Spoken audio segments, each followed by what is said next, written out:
makanaka Mwari, makanaka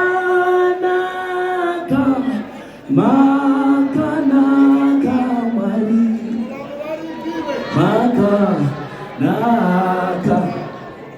makanaka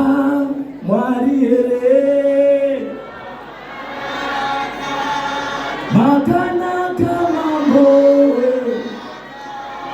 makanakisisa makanaka makanaka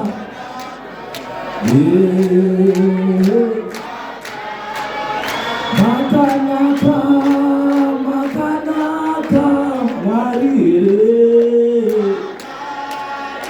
makanaka mambo makanaka makanaka Mwari makanaka mambo makanaka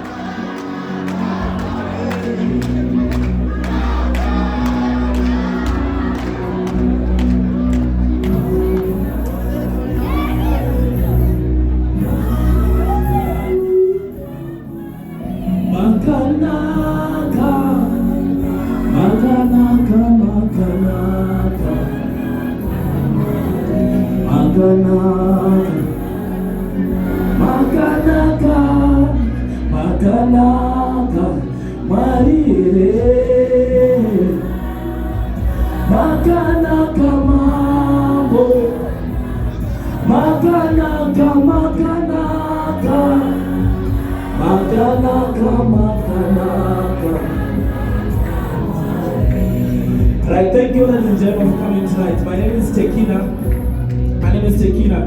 Kumshawamu nini kumashingo kwa chini. Right, so I had a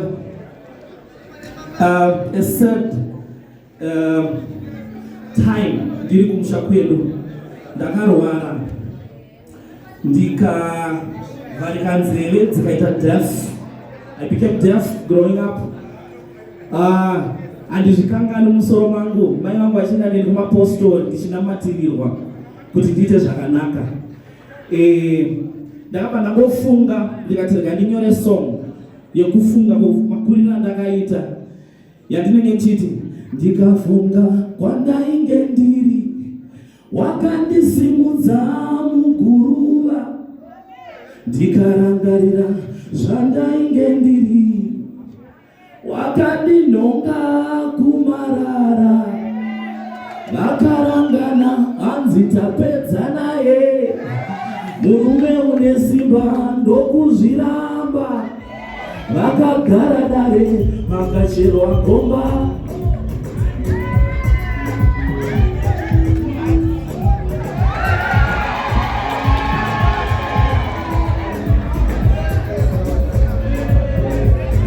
anotamba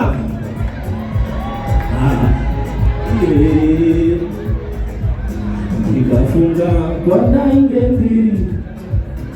wakandisimudza muguruva ndikarangarira zvandainge ndiri wakandinonga kumarara vakarangana hanzi tapedza naye murume une simba ndokuzviramba vakagara dare vakacherwa gomba murume une simba ndokuzviramba murume uyu une simba ini pano ndiri testimoni murume uyu une simba ini zvisina kupokana saka varumewe naro ngadzipere naro ngadzipere varumewe naro ngadzipere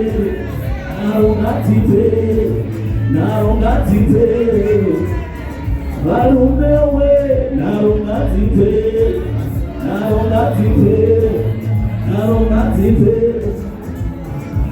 rumewe naro ngadzipere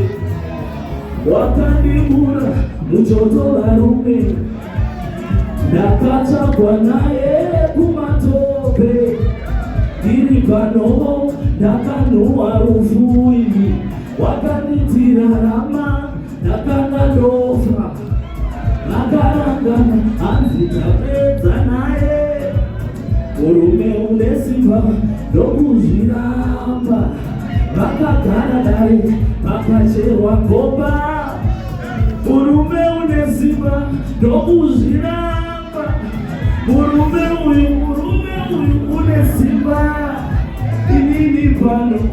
ndiri testimony, murume uyu une simba imi, zvisina kupoka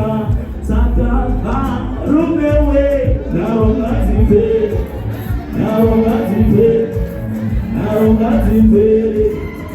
saka varume we narongadzipe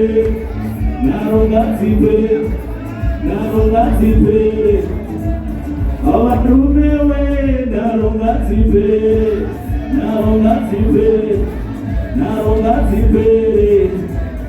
varume we narongadzipe.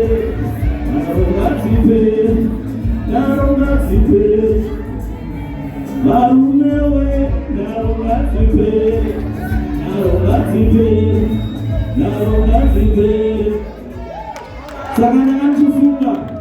ndichiti baba hana nepavari zvezvo vanenge vachiti kana mandi dziranga kuti ndizwe basa sarudzai iriwa okura irwa nemi kuchengeta shoko renyu nekuita